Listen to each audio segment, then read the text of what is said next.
नमस्कार, उत्तराखंड की खबरों में आपका स्वागत है। मैं हूं आपके साथ आकाश। अब देखते हैं खबरें विस्तार से। विधानसभा चुनाव की मतगणना को लेकर निर्वाचन आयोग ने भी तैयारियां तेज कर दी हैं।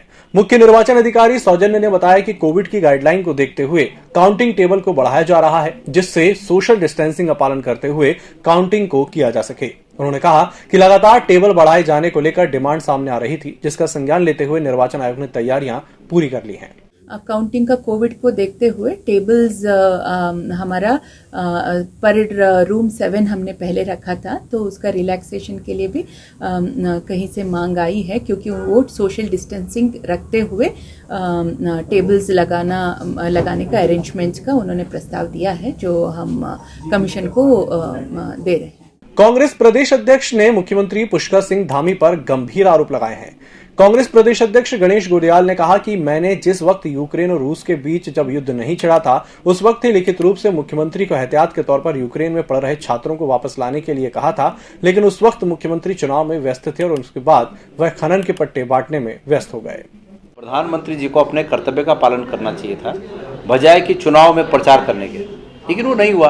और तो और उत्तराखंड में मैंने स्वयं लड़ाई शुरू होने के पहले ये बात लिखित रूप में माननीय मुख्यमंत्री जी को कही कि ऐसा अंदेशा है और इसमें एहतियातन हमें समय पर कदम उठाने की आवश्यकता है। भले ही आप भारत सरकार से बात करिए, उनकी वहाँ से लोगों को लाने के लिए प्लेन का इंतजाम करिए, उसका पैसा भले ही राज्य दे, लेकिन अपने लोगों को हमें समय पर वापस लाना होगा। लेकिन मुख्यमंत्री जी को फुर्सत ही कहाँ थी। डोईवाला के BSF institute of adventure and advance training centre में टेकनपुर बीएसएफ एकेडमी के 232 प्रशिक्षु सब इंस्पेक्टरों ने 7 दिन का साहसिक और जोखिम भरा प्रशिक्षण लिया। प्रशिक्षण कार्यक्रम 2 ग्रुप में संपन्न हुआ, जिसमें 116 और 116 प्रशिक्षु बीएसएफ अधिकारियों ने कठिन चुनौतियों का सामना करते हुए उच्च मनोबल के साथ अपना प्रशिक्षण पूरा किया। एडवेंचर्स करेंगे, पर हमें यहाँ पे छोटी छोटी टेक्निकल चीज़ें और बेसिक सर्वाइवल टेक्निक सीखने को मिली, जो कि बहुत इजीली कहीं हमें सीखने को नहीं मिलती। सिर्फ एक सिविलियन का एन्जॉयमेंट होता है एडवेंचर, पर हमारे लिए एन्जॉयमेंट से ज़्यादा था, क्योंकि हम ये अपने जीने के लिए और किसी और की जान बचाने के लिए काम में लगाएंगे। और हमने ये 7 दिन बहुत ही एंजॉय करके गुजारे हैं।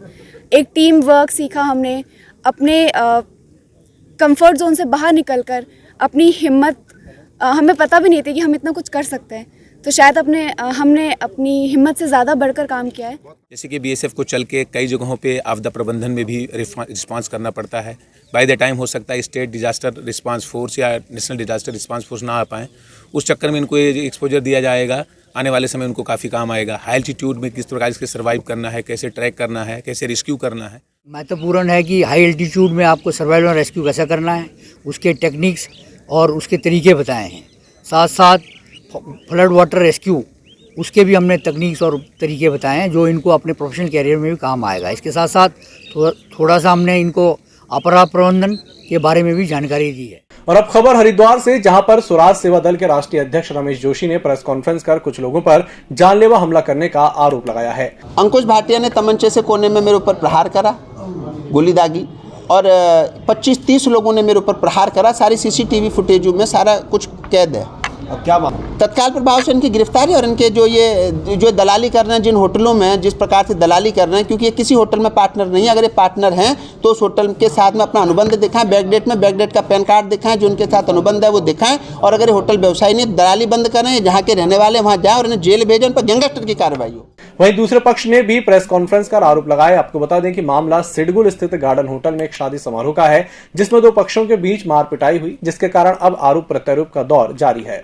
आप देखो कि अगर होटल मेरा अगर कुछ अवैध होता तो 1000 होटल है वो भी अवैध होते, लेकिन जैसे मानक, जिस मानकों से सारे होटल बने हुए हैं, उसी मानक से मेरे होटल बने हुए हैं। लेकिन वो सिर्फ पैसे की डिमांड कर रहा है। पहले उसने 2 लाख रुपए मांगे, फिर किसी का बीच में फ़ोन आया, उसे 6 लाख रुपए की डिमांड की, और कल जब वो मिला, कह रहा है कि ब्याज समेत आप मुझे 10 लाख रुपए देंगे, वरना आप जान से जाओगे। गढ़वाल की सांस्कृतिक राजधानी कहे जाने वाले श्रीनगर में बैठकी होली का आयोजन शुरू हो गया है। हलियारों के ढोलक, हारमोनियम की धुन पर लोग जमकर ठुमके लगा रहे हैं। यहाँ होली से पहले बैठकी होली का दौर शुरू हो गया है। गढ़वाल क्षेत्र में जितने उत्साह के साथ होली मनाई जाती है, उतना शायद कहीं और मनाई नहीं जाती होगी। यहाँ बसंत ऋतु से ही होली खेलने का दौर शुरू हो जाता है। होली में एक तरह की शास्त्रीयता होती है। बैठकी होली के जितने भी गीत होते हैं वो हमारे शास्त्रीय संगीत से लिए गए या सेमी क्लासिकल इन्हें कहते हैं, लाइट म्यूजिक में आते हैं। तो इसमें मूलतः राधा कृष्ण के जो रास रंग की होली होती है, शिव पार्वती की रंग की जो होली होती है, और गढ़वाल के फोक में या कुमाऊं के फोक में ब्रज की होली समाहित है। श्रीनगर में मनाते हैं और श्रीनगर के सभी निवासी जो है ऐतिहासिक होली को मनाते हैं। हालांकि जो है कि कोरोना के चलते जो है बहुत सारे लगभग 2-3 साल से हम लोग होली से दूर हैं, फिर भी रंगों का ये त्यौहार जो है दिलों के मिलन का दिन से त्यौहार कहा जाता है। देखिए, लॉयन क्लब की ओर से हमने बैठकी होली का यहाँ पे आयोजन किया है, लक्ष्य फाउंडेशन और उत्सव ग्रुप की ओर से, क्योंकि कोरोना के 2 साल पहले हमने ठीक यहाँ पे बैठकी होली की थी और कोरोना की वजह से हम बैठकी होली नहीं कर पाए थे। और ये जो हमारा रंगों का त्यौहार है, खुशियों का त्यौहार है और लोगों में काफ़ी एक्साइटमेंट है। इस बुलेटिन में फिलहाल इतना ही। इसी के साथ मुझे दीजिए इजाजत। नमस्कार। EMS टीवी के YouTube चैनल को सब्सक्राइब करें और बेल आइकन दबाएं। साथ ही EMS न्यूज ऐप डाउनलोड करें।